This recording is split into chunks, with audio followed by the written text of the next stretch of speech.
Hey guys, and welcome back to another video. So a while ago here on YouTube, I posted a video that was titled Let's Talk Public Image 1978 to 1983, I believe. And in that video, I specified that it was going to be the first in a three-part trilogy video discussing the, just me talking about the three distinct eras during the band's lifespan. From what I can perceive anyway, there are three very distinct different incarnations. And I have returned. It often takes a while. I usually get quite distracted. There's never enough hours in the day. There's a lot of stuff that I want to get done, but I always return to things. That is a promise. So it's always a case of when, not if. So apologies if anybody's been waiting for this, but I doubt it. At this point, I feel like I'm pretty much just talking in the dark. But anyway, let's jump straight into this. So I believe I left off at 1983, Commercial Zone. So here we are. Now, I did specify that this series of videos was discussing studio albums. This is a live album, and I'm going to talk about this briefly. And then just skip straight over it because honestly, this is not worth your time. So released in late 1983, it's a live album. As I say, it was recorded live in Tokyo, and it's basically just a lot of the old songs from the first incarnation of the band being covered by what was infamously dubbed as the Cabaret Band, a live band of session musicians that just sounded fucking awful. They were dressed in stereotypical punk attire, but there was no raw energy, no passion, no feel. Just absolutely no feel for the material. I have it on vinyl as well, yes. I actually own albums that I dislike on multiple formats. That's how OCD I am. But anyway, to be honest, the sound is actually quite good. I believe this was one of the first live albums to be recorded digitally. I believe it was mixed by Bob Miller, who did a fantastic job on Commercial Zone. But unfortunately, you can't do anything when the music to begin with is just so astoundingly bad. There's really no redeeming qualities. I guess, let me see on here. Solitaire. There's a rendition of Solitaire on here. I believe the guitarist was Joseph Guida. He's got a lot of feel for that song. He did it justice. He probably did it more justice than I did. I have covered that song on my channel, and his version is actually pretty good. But apart from that, it's really not worth your time. Definitely avoid. I have an interesting anecdote. So I saw Public Image in 2018 at Lee's Palace in Toronto, and I met this kid outside. I believe Nick was his name. Is young. And he's dressed in a leather jacket. I believe he was more Sex Pistols, Johnny Rotten fan than a Pill fan. I think he was just, a burgeoning interest in Pill. And he admitted that he went out to one of the record stores, I don't know, maybe a Sonic Boom or something like that, played a record earlier on in the day, and he picked up this. Maybe it's all they had, I don't know. I very much doubt it. But he picks up this copy anyway, live in Tokyo, to be signed by Johnny. And I was just kind of, I didn't want to judge him, but I did kind of scoff a little bit because I was thinking, if this guy ends up getting super into Pill, he's going to regret the day that he handed this to John Lydon to sign, because nobody wants a fucking signed copy of Live in Tokyo. You want a signed copy of Metal Box, the first issue, Flowers of Romance album, something like that. So I just felt like, I didn't say anything. But anyway, yeah, I would just avoid that album. It is not worth your time. And then before moving on to the next actual studio album, I just want to show this as Stopgap. I believe I mentioned it in my last video. This is called Commercial Zone. This was the album that was being worked on by John Lydon, Keith Levine, guitarist Keith Levine, and also drummer Martin Atkins at the time. Pete Jones was involved, and then he was replaced by Louis Bernardi. But this was the album that was going to be released. Songs from this album were released. This is Not a Love Song. And also, actually no, I was going to say Mad Max, but it wasn't. I mean, as the story goes, the band were actually based in New York at this time. I think it was their first time living away from England for such an extended period of time. I think they started touring extensively for the first time because prior to that, the gigs were very sporadic.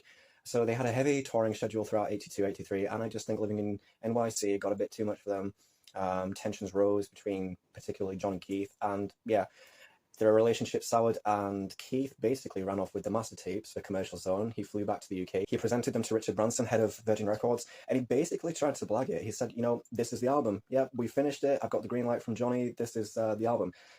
And Richard Branson, being the shrewd businessman that he is, he just called his bullshit. He said, no, that's clearly you're bullshitting. So Keith, with his tail between his legs, he disappeared off, and then later resurfaced. He actually had it pressed on a bootleg label and distributed. I think it was actually just in the United States. And in the meantime, John, together with drummer Martin Atkins, continued to work on the album. They re-recorded much of the material. And I have to say that this thing is absolutely abysmal. It's got to be one of the worst albums that I have ever heard in my life. It's produced by John Lydon and Martin Atkins, it says on the back here, and you can tell. You can tell. This thing is absolutely dreadful. Any song on here that features on Commercial Zone, the superior version is on Commercial Zone. For example, This Is Not a Love Song on this one, which is called This Is What You Want, This Is What You Get. which I just find so fucking ironic. I mean, is this album a joke? It's got to be some kind of inside joke. But just listen to the version on this compared to the version on this, which was actually released as the official single. It's the one that we all know and love. The official music video on YouTube is this version. Whereas this version, it's just horrific. And yeah, again, I do have it on vinyl. I don't know why. But this is not a love song. Okay, so Gary Barnacle, the saxophone's on it. The whole vibe of the thing, it just absolutely stinks. The arrangements, it is so just unpalatable. The re-recording of Mad Max from Commercial Zone, retitled Bad Life on this album, again, inferior. The only reason to buy this album really would be the re-recording of The Order of Death. There's a really good recording of The Order of Death on this album, yet I do still prefer the version on this, titled The Slab, just for Keith Levine's guitar, his arpeggio guitar. It sounds great, it's atmospheric. I've done some remixes here on YouTube and posted them with, rudimentary equipment, but, if you check those out, hopefully you'll appreciate it. And the aesthetic and everything that I put into creating the immersive experience of those videos. But anyway, I'm waffling, so back to this. Solitaire, there is some improvements to Solitaire actually. I think there's some more vocal tags for John on there, his voice goes much higher. Apart from that, the re-recording of Where Are You, I mean, fuck me, it's one of the best songs on Commercial Zone, with Keith's heaviest, darkest sounding, most abrasive guitar riffs. It really is excellent. It's re-recording on here and it's just fucking, I don't know what to call it. Time it to the length of that, it's just so monotonous. Basically, this album was recorded by two guys who have absolutely no concern for music theory, approach to musical composition. It just shows they didn't know what the fuck they were doing. It really is that bad. 1981 is salvaged from a Flowers of Romance session. It's just, they've contributed fuck all to this album, basically. They didn't know what the hell they were doing. So the drummer in Martin Atkins and John Lydon with just no discernible musical aptitude whatsoever, and this was the result. Just what a dreadful state of affairs. They'd have been better off just sticking with this, but unfortunately I guess they couldn't, because Keith had the master tapes. So they had no option but to re-record it from scratch, I suppose. But to just stray so far from the original,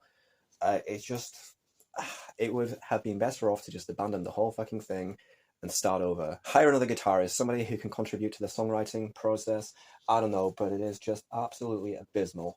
So whatever, if I offend you, I'm sorry, you're entitled to your opinion, but I just really do not like it.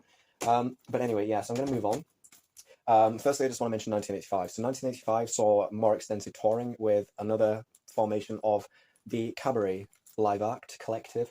A slight mix-up of musicians, and they actually took it on the road to Japan again, and they recorded a movie titled Anarchy Movie 85.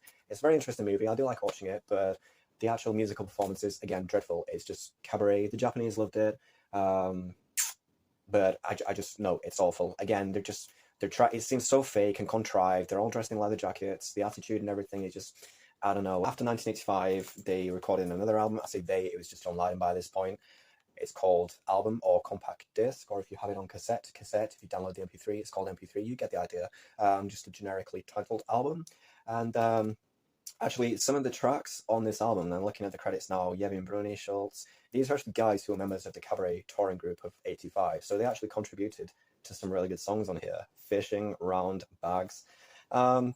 So credit where credit is due, but they were all axed off at the end of the tour, and John needed something to basically save his career. I believe he was floundering around this time. He had no direction. He needed something, and he hired the services of producer, bassist, and just all-around collective leader Bill Laswell to step in and produce this album. Bill Laswell, as he often does, brought in all his own people from his extended collective, and they got to work on writing some songs, and the results are immense. This is a great album. This is such a good album. It's so unexpected. The sonic width, yeah, there's a lot of diversity regarding the instrumentation, a lot of unusual instruments. The ensemble that was used, there's a lot of big name players on this album. You've got Ginger Baker from Cream, you have Steve Vai, virtuoso guitarist Steve Vai, and I'm actually going to go as far as to say Steve Vai's playing on this album is some of the best playing that he's ever done. I mean, he's a respected guitarist, he's virtuoso, there's no doubt about that, but I feel his music that he produces himself often basically favors style over substance. I find it very difficult to listen to, whereas this album, it's basically an album of well-constructed, well-rounded songs, pop sensibilities, and with the addition of Steve Vai's playing, it is among the best thing he's ever done. because it's well produced by a well-respected seasoned producer. The guitar work is toned down, it's not too dominating within the mix whenever Steve Vai is called upon. It really is great. I'm just looking for the LP, I have the LP down here also. Ryuichi Sakamoto from Yellow Magic Orchestra plays on this album. There's a lot of Fairlight on this album, actually. I think he contributed to some of the Fairlights. There's just some really big name players on this album. And as I say, the sound is huge, the sonic width, the diversity of the instrumentation. There's just some really unusual arrangements. You know, the lead single, which is one of Public Image's most enduring, Rise, it's actually a very strange song. I should break it down and analyze it. Some of the instrumentation on it, the arrangements, which are very unusual. I mean, especially for 1986, it's definitely not within the time. It doesn't sound contemporaneous. But yes, Rise is going to be Public Image's best song. It is an immense song. It's a monumental achievement, I think. And there was also another single released from the album, Home, which is also very good. But it's so good. It's so diverse. It knows when to be loud. It knows when to tone it down. It's just, I really think it's a great album. And it's just exactly what John needed at this point in his career to give him some direction. But I'm just going to single out some tracks that I like. So obviously Rise, Home was the second single. It's a really good song. But I love Bags. I think Bags is a great song, especially when they perform it live. It's a little bit faster, and the guitar, I love playing along to that. If you're a guitarist, you can play along to that. Please do. Please do. You'll notice, though, continuing the generic theme, all the songs are just generic one-word titles, so you have Ease, Home, Bags, Rise, Round, except for the first track, which is an abbreviation, FFF, which stands for Farewell, My Fairweather Friend.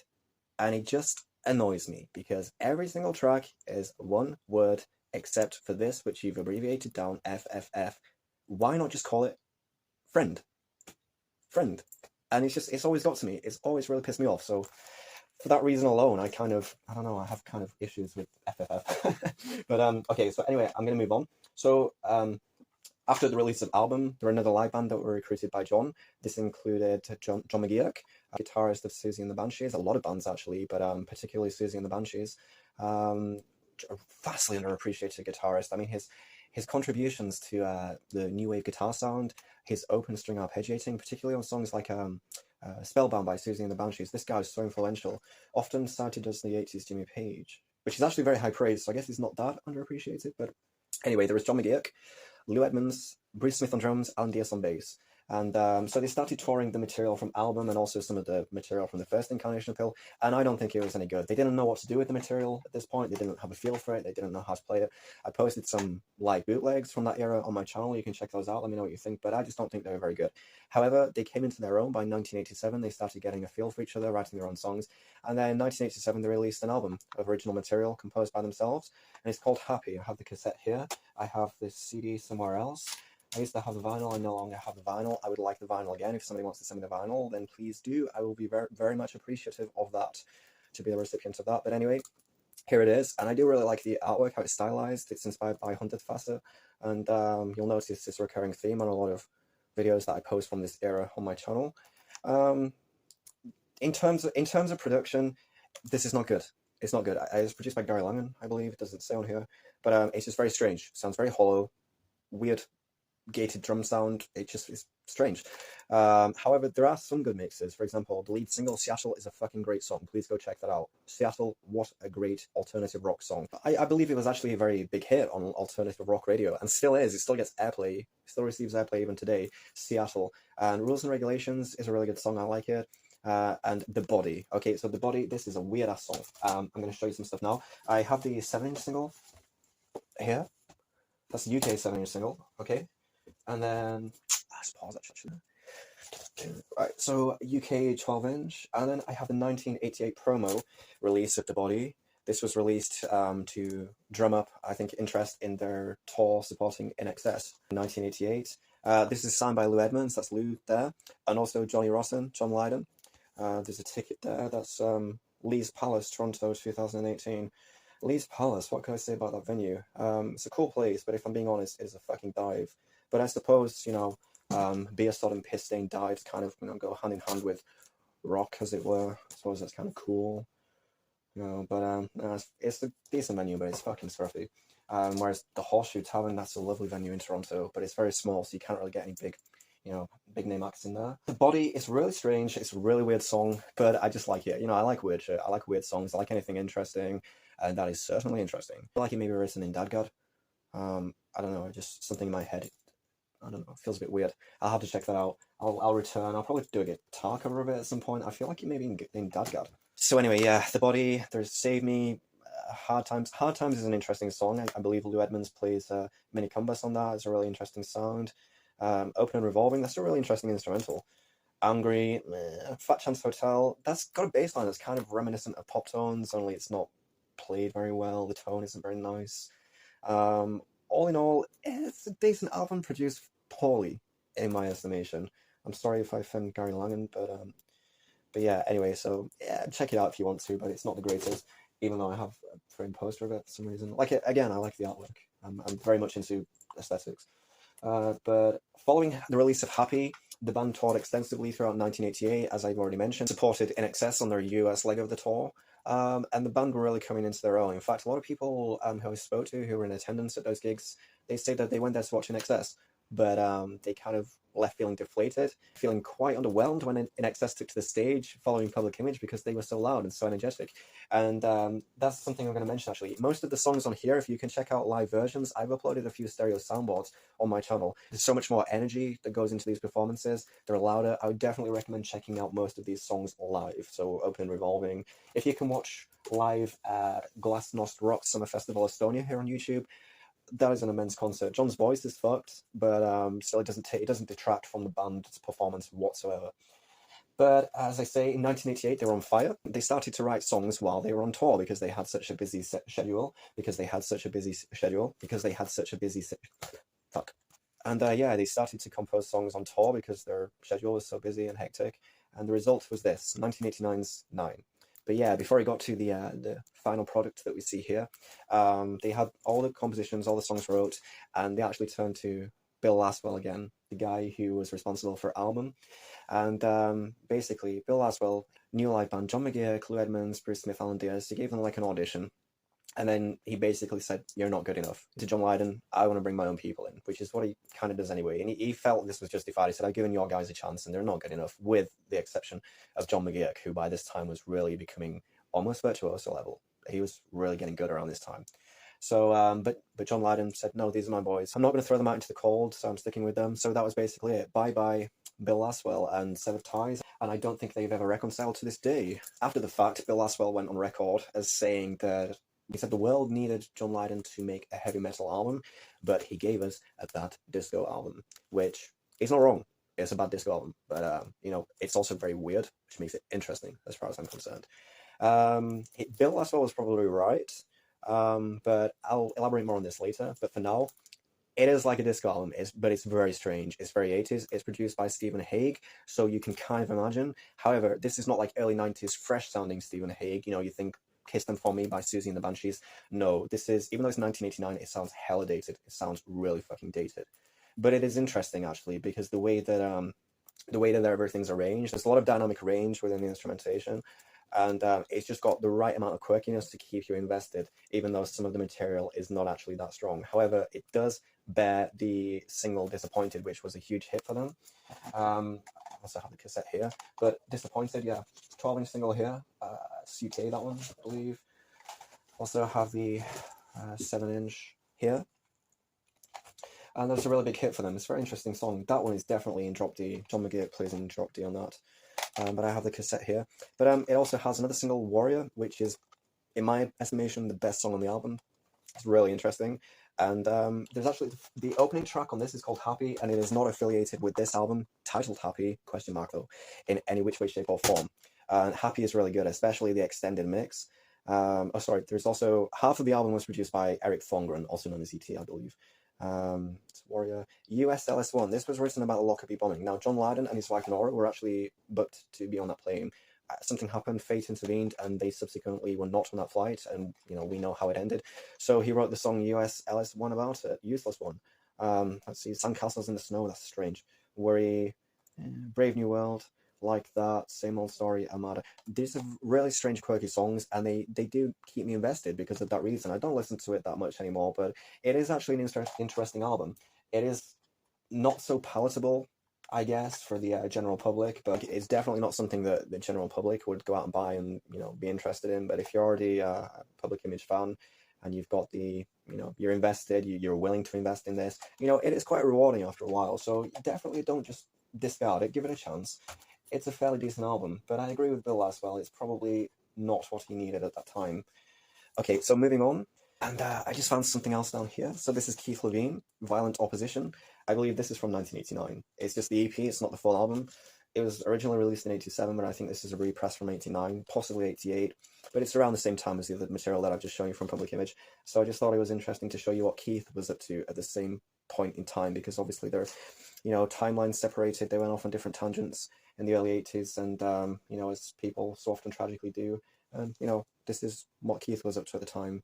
There is some interesting players on this. You have half of Red Hot Chili Peppers, you have Flea on bass, Hillel Slovak, who else is on here? Noah Fishbone's on here.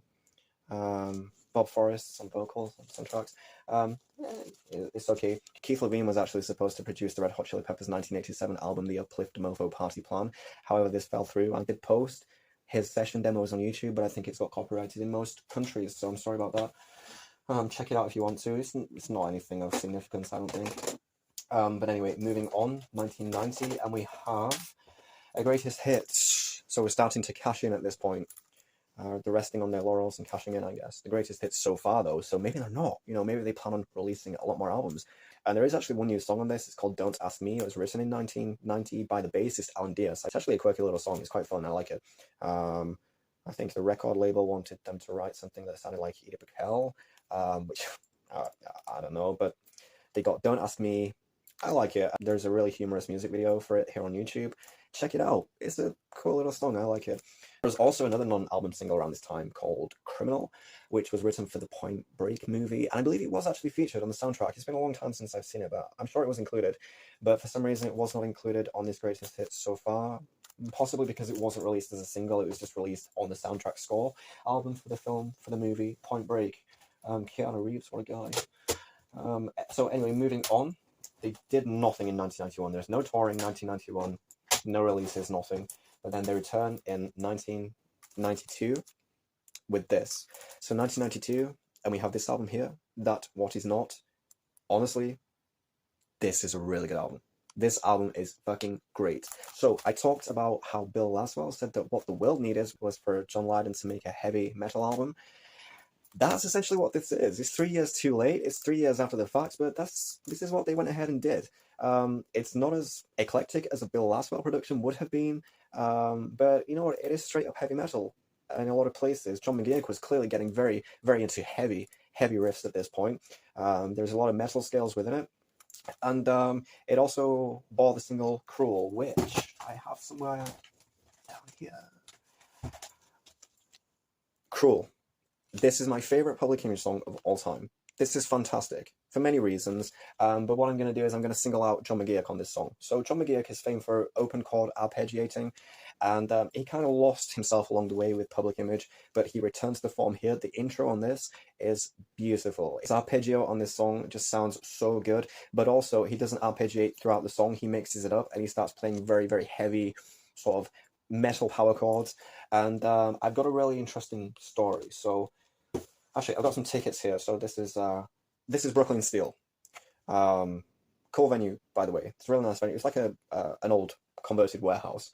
Fuck me though, what a nightmare getting to Brooklyn from Lower Manhattan when the J line is down. I feel sorry for anybody who has to make that commute on morning and the J line's down. But anyway, yeah. So I attended this gig, and bassist Alan Diaz is a New York City native, so I kind of had a feeling he may attend the gig. So I was in there, I was, you know, scanning the room, looking around, couldn't see him for like pretty much the duration. Towards the end of the set, I noticed the guy must have been literally 3 people stood away from me, and it was right at the moment when Cruel was being introduced into the set. So they were just building into Cruel, and I noticed, oh my god, Alan Diaz is there. And what's interesting is, on this song, he sings backing vocal on the chorus. He basically just goes, cool, cool, cool, cool, cool, cruel, cool, cruel, like that. And I'm not joking, this guy was stood 3 people away from me, and he was singing his own fucking parts, watching the band that he used to be in. So that was a really interesting story. I messaged him on Facebook afterwards about it, and he said, you know, you should come over, and I was just like, I didn't want to impose, I just want to respect your privacy and just let you enjoy the gig, basically. But Yeah, how cool is that? So Alan Diaz was basically just singing cool, cool, cool, cool, cool, cool to his own song from the audience. Very strange. But yeah, anyway, back to That What Is Not. I actually feel like the time may have been right for a kind of heavy metal album at this point, because, I mean, this was the last album released on Virgin Records by Pill. As John so famously stated at Reading Festival 1992, no more Virgin Records, boo fucking who. So yeah, this is basically a really good bookend to the second incarnation of Pill, because obviously, 3-4 years later, they started to assemble the reunion for the Sex Pistols 1996 World Tour. And I think the vibe of this album is very metal-orientated, loud, it's very aggressive. I think it just segues perfectly into the reformation of the Sex Pistols. Some of the material, some of the refrains, some of the hooks, so good. Acid Drops is a fucking great song. Looks Up, I think that's about the hopelessness of drug use. Cruel, as I already mentioned. Oh my god, it's such an amazing song. I love the refrain. Da, da, da, da, with the caprice of God. Yeah, I love it. Covered. Covered wasn't released as a single, but there was a promo video that was shot. Acid Drops was actually released as a promo single. Covered is a good song. I really like the harmonica intro, and it's performed live. John McGeoch did that. Unfair Ground, Good Things. I really like Good Things. There's kind of some Spanish influence going on in that one, some Latin influence going on there in the structure of that. But Think Tank, I have to say Think Tank probably stands out amongst the best on the album, along with Cruel and Acid Drops and God. It's a really great guitar riff by John McGeoch on the song Think Tank. So this is a vastly underappreciated album. Please do not disregard it. Please check it out. I believe this is really good. By this point, it was a three-piece. It was just Alan Diaz, John Lydon, John McGeoch. Lou Edmonds had to retire from the band, I think, in 1988, because he was suffering from tinnitus. I think Ted Chow was recruited to replace him, but he wasn't involved in the songwriting process of this album. I think the drummer was Kurt Besquera, I can't remember his name. But anyway, I think this is a really fucking good album. So yeah, and that's pretty much it, I believe. I hope you've enjoyed this video. I know that it's kind of long. I've waffled quite a lot. Hopefully you've enjoyed some anecdotes and some information. Hopefully I've not offended too many people. So yeah, remember to subscribe if you've enjoyed, and hopefully see you again for part 3 of the trilogy. Until next time, may the road rise.